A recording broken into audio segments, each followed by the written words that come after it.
365 with Daniel, your daily dose of inspiration. Adam Cheyer is an entrepreneur, inventor, and pioneer in AI and computer-human interfaces. He has been founding member or co-founder for different successful startups like SIRI, that sold to Apple, Viv Labs, Change.org, and Sentinel. Adam also loves magic, and this has been a magical episode indeed. Hope you enjoy it. Okay, well, I guess on this positive note, we can start, Adam. And thank you for giving me the opportunity and the time to go through the questions. And the first one is, who do you admire the most and why? I would say Doug Engelbart. So, Doug Engelbart is one of the most visionary computer scientists in history. One man created everything that we know of the personal computer. So, he has the patent on the mouse. He did the first text editors, multiple Windows systems, everything that we know of the web. He did the first hyperlink systems, distributed documents, multimedia, and everything that we know of collaboration, the first video conferencing, shared screen document editing. So pretty much one man created everything that we use for computing, but he did this because he said someday the world is going to be faced with global, complex, urgent problems. Unless we get better as a species of solving problems together, collectively, we will not survive. So for me, he's not only the biggest technology visionary, he had a purpose behind what he did, which was to save humankind by augmenting human intellect through collective intelligence. And I admire him very much. Do you think there's any new huge change that's gonna happen in our lifetimes in terms of innovation in this technology field? Do you expect any? I hope so. I think Doug would say that we need to innovate or we will not survive. We're faced with climate change, we're faced with pandemics, we're faced with hunger, poverty, disease, social issues. The idea of war is now And, being and so mainstream. Yeah. it's not a technology breakthrough so much that we need. It's not like technology will fix it.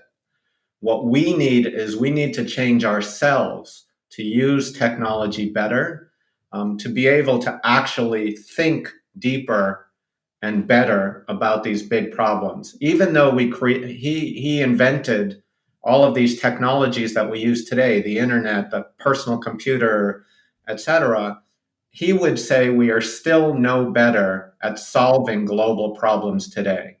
And so it's not like we're going to snap and invent a new Yeah. button that solves Yeah, it yeah, for yeah. us. AI will not do it for us. We need to get better ourselves at working together, thinking deeper to solve problems and behaving better in many ways as part of this. So I hope a big breakthrough in innovation happens, but it's more about human behavior than technology. You mentioned the idea of changing ourselves. What is one habit that you adopted recently and that paid off?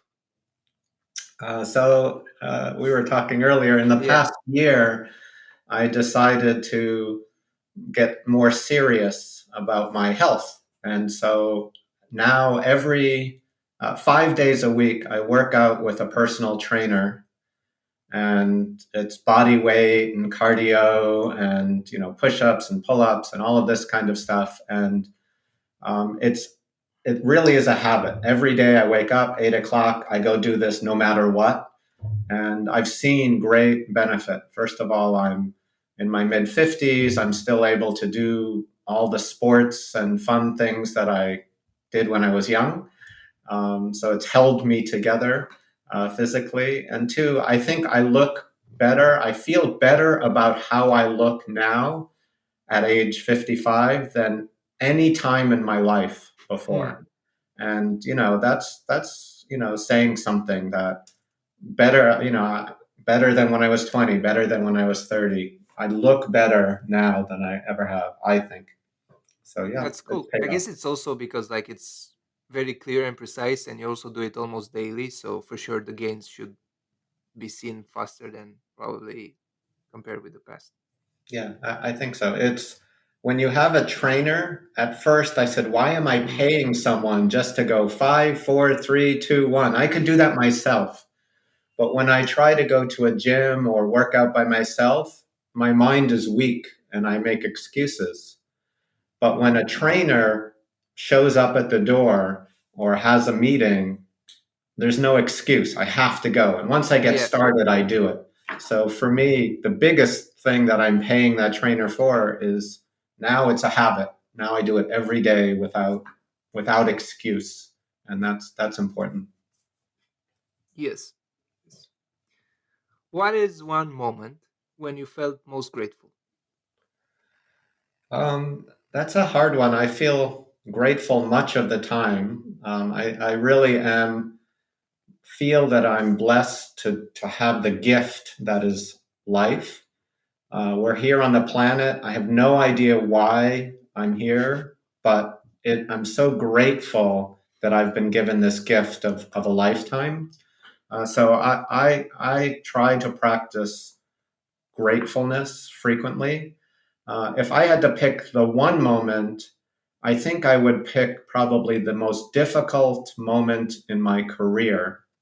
So I had launched SIRI on the iPhone at Apple, October 4th, 2011. And the whole world started using it, which was exciting. But the numbers of people who were using it were so much more than anticipated. Behind the scenes, our servers were like literally on fire. I Wow. mean, it felt when there was a TV commercial on prime time television of a Siri commercial, it felt like everyone in the country picked up their phone, said, "Oh, I didn't know Siri could do that." And at the same time, started talking to Siri. And the spike of usage was beyond anything we had anticipated. So our team was sleeping on army cots, uh, no sleep for days, for weeks, as we're trying and struggling to keep the system stable and Wow. awake. And after about a month and a half um, of just excruciating stress and pressure, we managed to get through it, and everything stabilized, and then we were good. But that was the most intense and pressureful time, and this was a team. The team that we had gave everything possible. I mean, we were away from Yeah. families, we were no sleep, food was bad, the pressure, the stress So for a you're month. living there basically, We right? were Because living yeah, there, yeah, and yeah. And your mind Tim was Cook is, always there, I guess. Yeah. it During that was 1 month. the team went so far above and beyond. And there was no question of, well, my contract says I'm supposed to work 40 hours, but we did it together. And, I think when it was so difficult and then we achieved success and then the world was loving Siri and movies were coming out and, we achieved it. It was one of the hardest things I've done professionally. And, and I really remember feeling so grateful at the effort everyone put in Mm. to make this thing successful. And Mm. so I'll pick that as one moment when I felt most grateful. But I like to feel grateful all the time. If you could teach or pass a skill to other people, what would that be? So about 6 years ago, I Okay. picked up a new hobby called magic, like Mm. magicians. Yeah. And I started teaching people in my company this skill.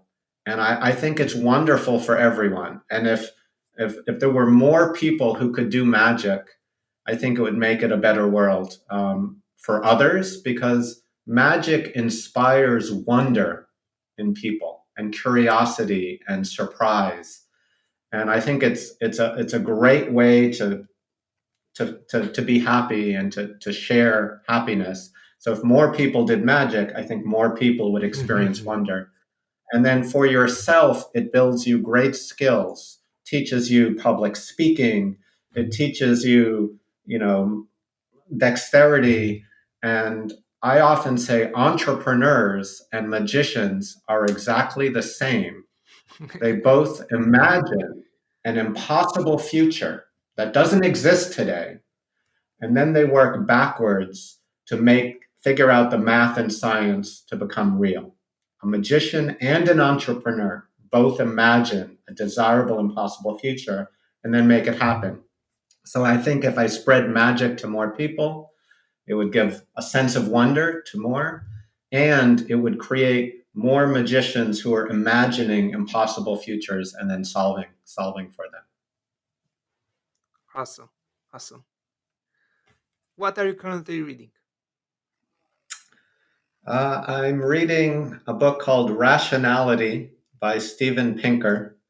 So, Steven Pinker is one of Bill Gates' favorite authors, and he has written several books that Bill Gates says is the most inspiring ever. This is all about decision making and logic, and why in today's society it sometimes feels like truth and logic don't exist. And he does a great job of teaching the cognitive fallacies of why people fall into certain traps, these kind of decision traps. Why do we not behave optimally?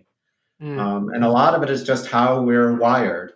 And so, but it's interesting to read about. And he does a great job of tying it to real events going on in the world today that we look at, and then he explains them through his framework. So I've been enjoying that very much.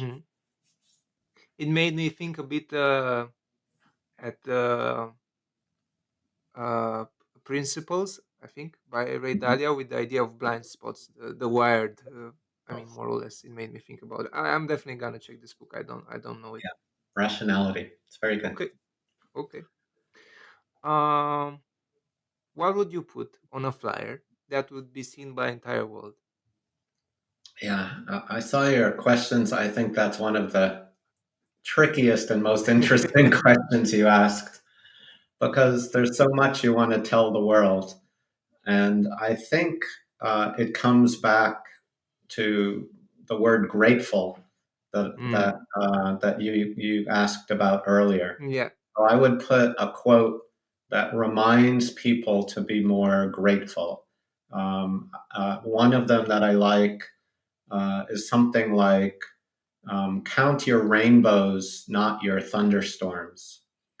And I do think when you go through life, events happen, and it's a choice how you interpret them. Is it a rainbow or a thunderstorm? A grumpy person would just be upset. A grateful person will see the beauty.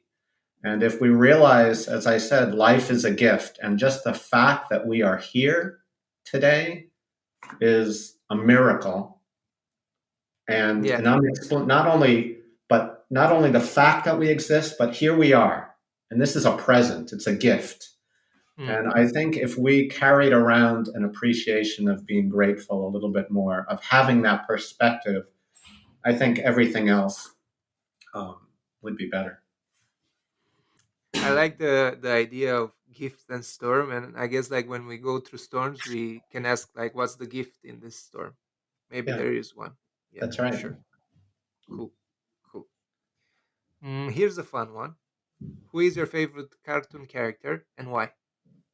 Yeah, I don't have a deep answer to that. I think my favorite No cartoon problem. character is Spider-Man. Spider-Man. Yeah. Spider-Man, Did you see the and last movie? The uh, recent one?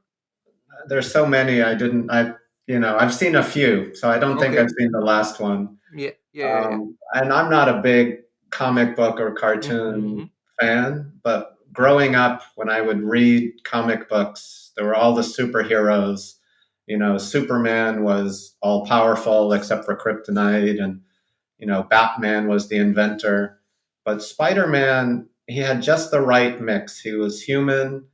He had some special powers. He was strong and could swing through the on his web. And Yeah. but the reason I think I liked him was because his personality and sense of humor was just right. It The was, right dose. yeah, it was just perfect. It was he was always a little sarcastic, just a little. He had the right mix of optimism and jadedness at the same time, and something about the personality made him the most interesting of the superhero characters Hmm. for me. So, yeah, Spider-Man. Spider-Man. Yeah. What fear did you overcome, and what did you learn from the experience? I would say public speaking. Mm. I It's remember, a hard one. yeah, it's a big fear. I know I've read studies that say there are people who are more afraid of public speaking than dying, right? Yeah, Which, yeah, yeah, yeah. I think it's things one like of the that. top three fears. Yeah, yeah. Crazy. And so for me, I did my first speech in front of an audience when I was about 22. And it was the largest and scariest speech I've ever been. It was at Avignon, and there were hundreds of people in a huge auditorium, and Oh, every word a speaker said was being translated into English and French and Japanese. oh, a lot of And pressure. and the person who was going, and everyone at the conference had a PhD from MIT, and I just at the time just had a bachelor's of arts degree. So I had a lot of fear that I'm not good enough. Yeah. And I was very lucky. There was this famous Japanese person who spoke just in front of me, and he was talking about artificial intelligence. But he came to a slide that had a hippopotamus on it, and he could not say the word hippopotamus. He was like, ip up, ip up, ip.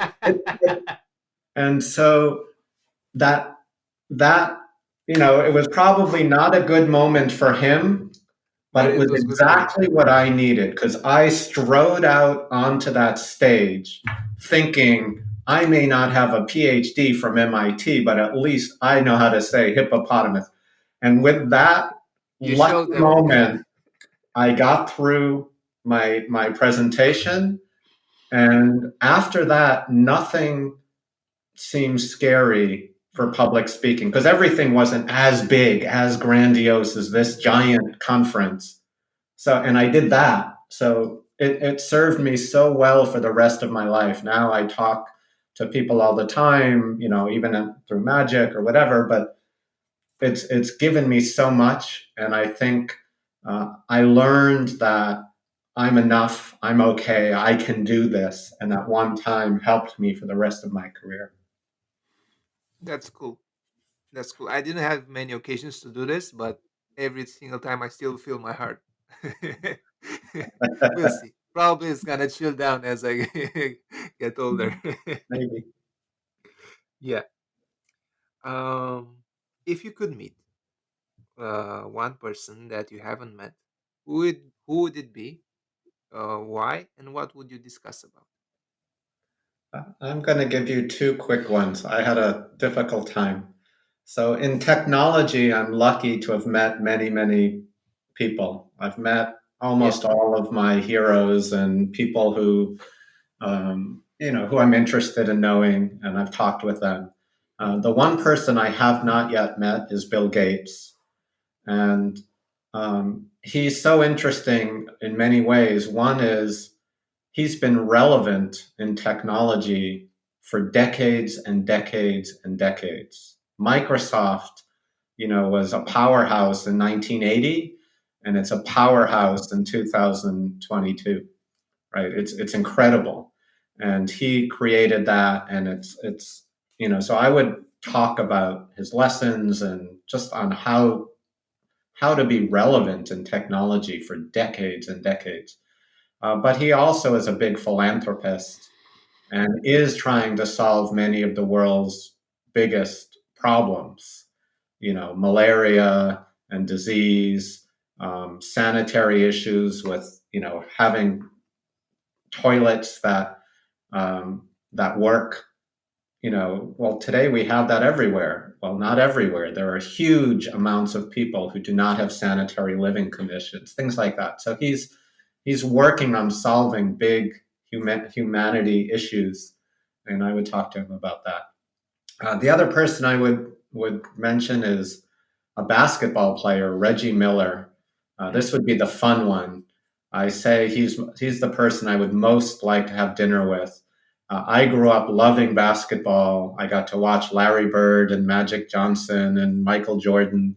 Yeah. And Reggie Miller, uh, he seemed like the most fun personality in basketball, and he would have these epic battles against Michael Jordan, against the New York Knicks, and he was so skilled and he has such stories from the moments he lived that I just think he would be the most fun person to sit down with a beer or something over dinner and talk about memories and stories and get the insights from his perspectives. I think it would be fabulous. So those Maybe are the amaze two. him with a magic trick. Yes, absolutely. Okay, they are the ones. What is something that most people learn only after it's too late? Uh, I would say how to appreciate the moment. So I remember when I was 18 in high school, I had a friend and he was like, I can't wait to get out of this hellhole. When I go to college, it's going to be so much better. And then we get to college. Oh, I can't wait to get out of college. When I get to, the working world, it's going to be so much better. And it hit me that I'm like, David, you're 18. This is like the prime, this is an incredible moment. If you're not having fun now, if you're not loving life now, Then when when? are you going to love life? Right. And that was the first important lesson that I realized, is that if you focus in the now and you know how to appreciate and extract all the goodness of the current phase that you're in, then, and if you do that at every moment in life, at every phase that you're in, you're going to have an incredible life. But if you're always looking ahead, saying, oh, what I'm doing now isn't great, the next one is going to be good, then when you look back on life, you'll have never appreciated the good moments that you had, and you'll end up having a bad life. So for me, I'm like, yes, college is going to be great when we get there, but high school is great. Let's make the most of high school. Let's have the most fun. Let's do the most things we can. Let's live this to the fullest. And when it's time, we'll get to the next chapter and let's live that to the fullest, right? So I guess many times people look ahead too much and not in the present. And then when they look backwards, they're like, "Oh, it was really good. I'll never get that back." So it's something people realize too late, that you cannot get the now back. And your job at every point in time is to fully appreciate it. I guess, anyways, life is gonna do its duty of throwing distractions towards us, So it's probably really helpful to have this more, maybe even like a habit, to have this constant like time where you reconnect with yourself and not say Yeah, just in the future. yeah. Appreciate what you're doing now. Look around you, enjoy it, and make it as great as it can be every moment. Yeah.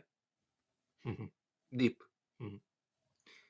Um, if tomorrow, and this is, I think it's a deep question, you could keep from your material stuff only what fits in a backpack, what would you go for? This one I didn't even have to think 2 seconds Okay. about. It was so Okay. easy for me. The other one's much harder, but Okay. um, I would take photo albums, my family photo albums, and that's Okay. it. And I don't have electronic versions of all of these paper memories, Or you but didn't for me, scan them. Okay. yeah, someday I'd like to. But I have photo albums that my parents gave to me, and it's of us growing up, it's of my parents growing up, it's of my grandparents growing up, and those memories, those that connection to the past is valuable to me. And there's nothing I have in my house. There's no material good that I care about. Like I don't need anything. I can, nothing matters. But Yeah. that one I could never get back. That's precious. There's only one of them, and it's a link to people that I've cared about in the past. So that one I didn't even have to think. And that's what I would take. I also found myself contemplating in the last, let's say, half a year about like how many generations back I could go, and I'm Yeah. curious if you ever had this moment, like really asking cousins or uncles, like how far back can you go, in time through towards your Yeah, ancestors. well, I did. We had a project where we had to do a family tree. I was probably 8 or 9. And so I Oh, got to interview my grandparents about what their grandparents were like and their names and stories and tried to build the family tree.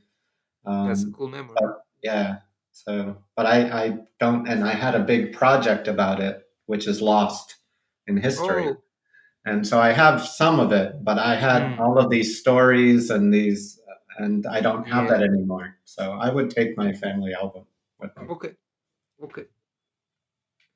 If you could know the total and absolute truth to one question, what question would you ask? I don't, that one is really deep, really hard. Um, I think, I think I would sit down with Donald Trump, former president of the United States, and I would really want to understand absolutely and truthfully how he really views the world.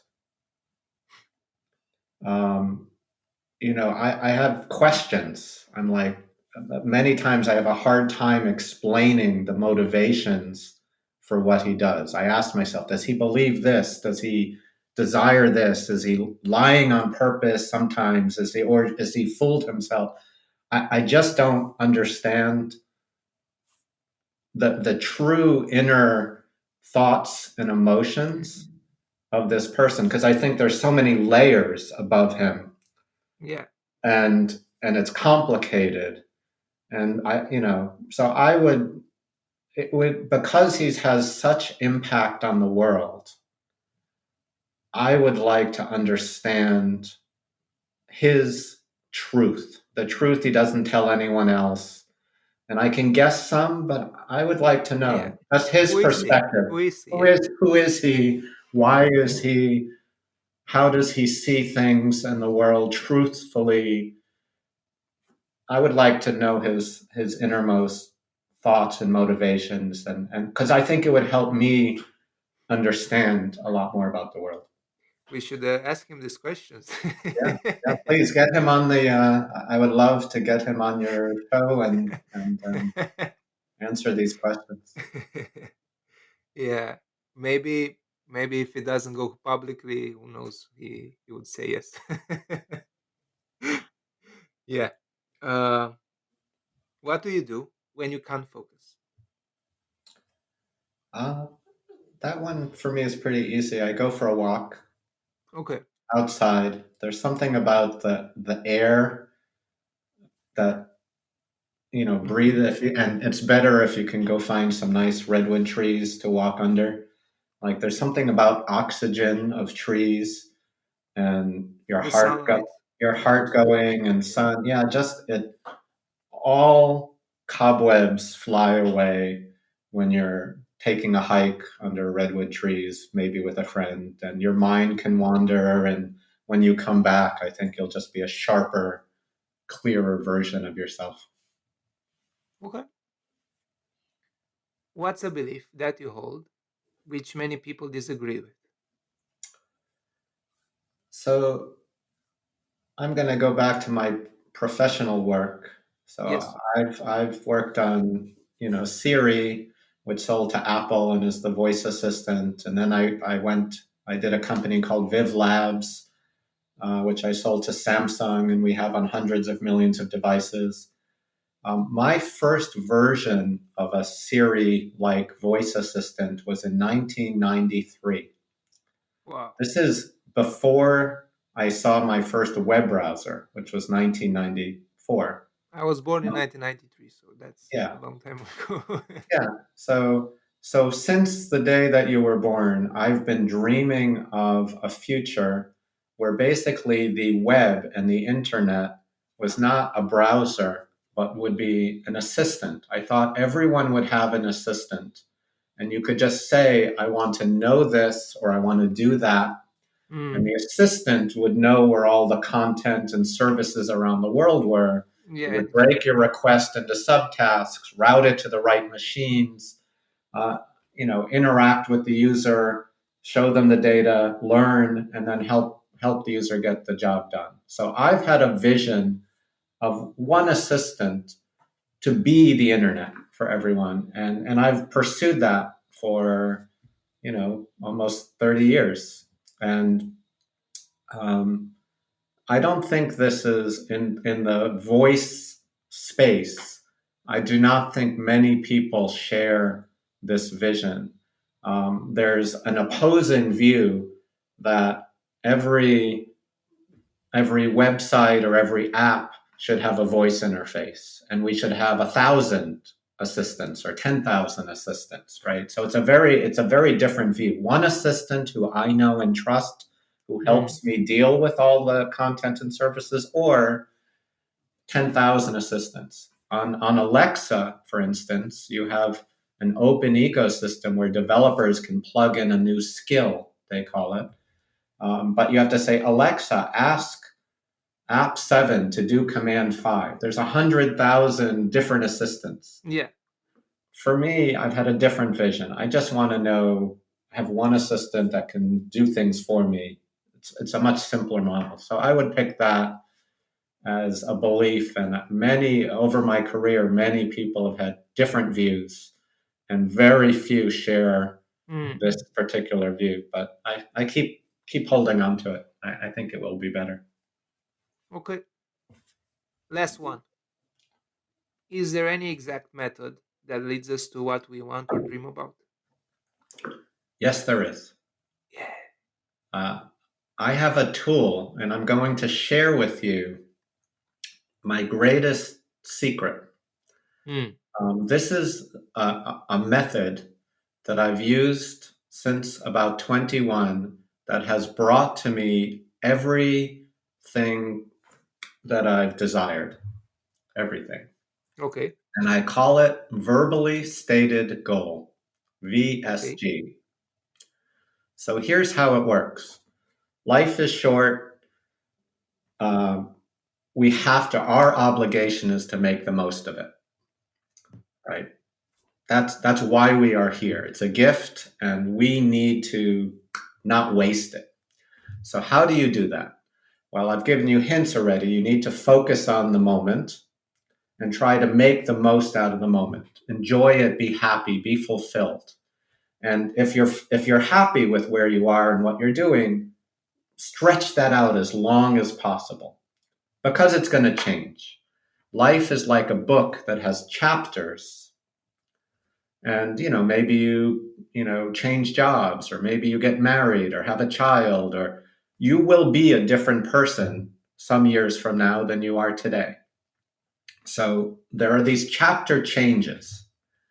When you come to a chapter change, when you know something is needs to change, maybe you're frustrated about something, or you desire something, or you need something, here's what you do. Step one, you focus the core emotion that's in your chest, your truth, And you literally just let what am I feeling at this moment when things are going to change? Is it fear? Is it frustration? Is it desire? Is it need? Is it, what am I feeling?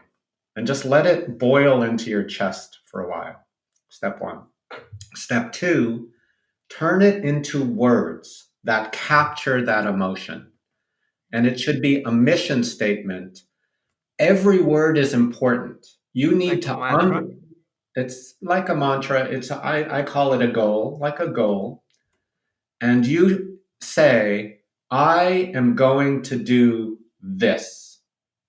And you do this in as few words as possible. Every word matters and needs to capture and be true to that core emotion. Mm-hmm. And I'll give you an example or two. But step three is you tell everyone you meet that this is your goal. And that's why it's a verbally stated goal. So VSG. you find your truth, you put it into words, and then you tell over and over and over, I'm going to do this. I'm going to do this. Even if you have no idea how you're going to do that. You can have no idea, but you say, this is what I'm going to achieve. And when you put it out into the world by telling people, it does two things. Number one, it commits you to it. Wow, I've just told 100 people that I'm going to do this thing. I better get working on it. Number two, people start to help you. They say, oh, I know this guy, or I have an idea, or have you tried this? And when you put it out publicly into the world, the universe will come and help you achieve that goal. And I've done that for everything at every stage of my career and my life. I can tell you the story of my life where the chapters are the headings, the titles are the goals that I was doing at that time. So I'll give you just a few to give you an example of the Okay. range. The first one I had was when I graduated school. I had 3 job offers. Which one to choose? One was to go work with this famous AI guy near my house. One was to go to California, the Golden Land, and work on for my favorite company. And another one offered was a long shot, but it was to work for a French company. How do I choose? Is it the most money? Is it how do Yeah. I decide? Yeah. So at that time, my grandfather spoke 7 languages. He would walk down the street and he would talk one language to another and another and he just seemed so worldly. And I said, at this time, I've never been anywhere. I want to have a bit of my grandfather in me. So my verbally stated goal was foreign perspective. 2 words, foreign perspective, but that captured the emotion. I wanted to be somewhere else to be able to get a new perspective on the world, looking back on my old life to understand how I felt about it. So I put that out into the world, and then I made choices toward that goal. I ended up working in France for 4 years and traveling through Europe and learning a new language, and I had no idea how I was going to do that, but I put it into the world, people helped, and I got there. Another one was, can I fall in love?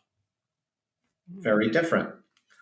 And I had had many girlfriends. They checked all the boxes, rich and pretty and beautiful, smart, intelligent, right religion, right age. But I never felt this was someone I could fall in love with. I never felt I had fallen in love. And I knew this was the person for me who I would stay with my whole life. And I didn't know if that was possible for me. Maybe love is for some people, but not for me. Maybe it's just a myth. Maybe it doesn't exist. And Yeah. and it was important to me to know the answer to that question.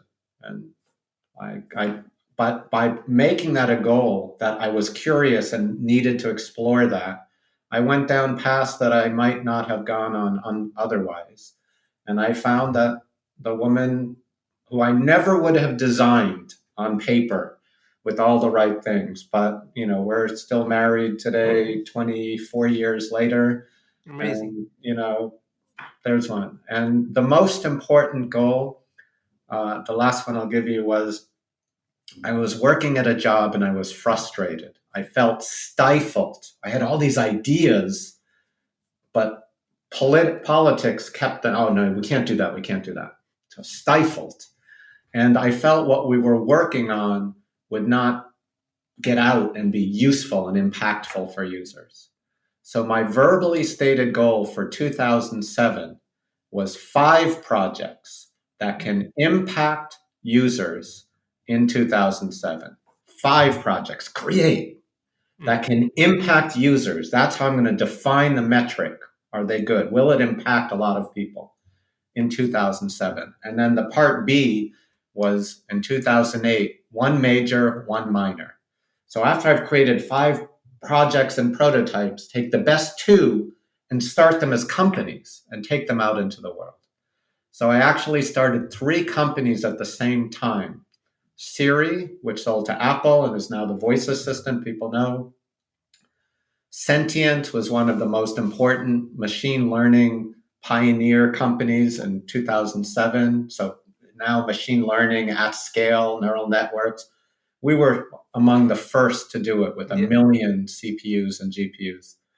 And then change.org is the world's largest petition platform. We're going to cross 500 million members in a month or 2. We're very close.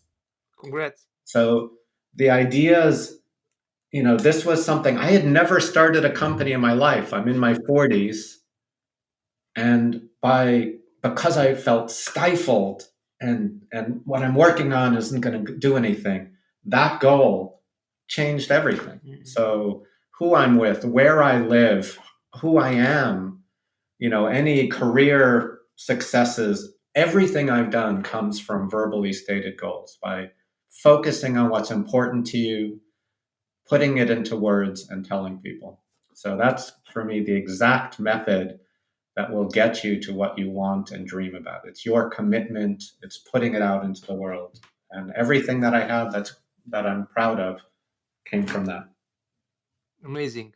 I can already see one chapter of mine that's applies to your VSG, but it was more unconscious than conscious. But now that Yeah. you described it so precise and step by step, I can really Yeah. connect with it. And yeah, I'm Yeah. gonna. It made me think for sure about the future and how I'm gonna use it. Thank you. Yeah. If you're enjoying your current chapter, live it out. But when you come to the time when things have to change for you to make the most of life, try I this think I'm process. in the change You're right chapter at a kind of. change. Yeah. Yeah, yeah, yeah. Yeah, that's exciting. A lot of people fear change, right? That might have been one fear. I'm sure some of the people have answered, your question, what do Yeah, you yeah. fear? Change. But I see change as an opportunity because you get to define what your next chapter will be. You're a co-author of your life and you can dream big but make sure you focus. What's hard is to know what you want and why. Is it To the connect money? with your Is it inner the self. prestige? Is it what is it that you're seeking? What is it that would be most fulfilling? And sometimes the answer is surprising. I just want a piece of my grandfather and me, right? That's a very different. It's not the money. It's not. I just want to be more like him. So you have to find your truth and shut Yeah. out the noise of society and what people are telling you and what you're supposed to have, etc. Find your truth first. Yeah, and I guess the only way to do that is pay attention to yourself. No Yeah. matter how it is, because it's very subjective. I guess you can do meditation, you can do sports, run, and maybe an idea pops up. I think Yeah. it's a discovery process, It self-discovery is. process. Many people just don't ask the question, what do I want, Yeah, truly want? yeah, What would make me closer to fulfillment? And if you can find out what's true for you, the best part is you can have it. You just put it out into the world and then go after it. It doesn't, you have to do it by committing to it. You have to go after it. You have to get it. But if you have a destination, you can get there.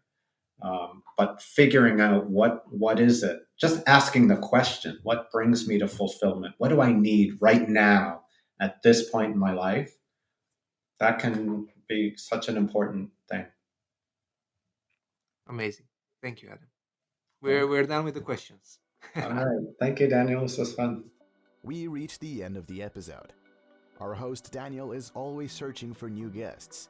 If you have any people in mind that you want to see in the podcast, please share the names via social media. Want to support our journey? Please review, share, and subscribe to our social channels and help us inspire more and more people. See you in the next episode.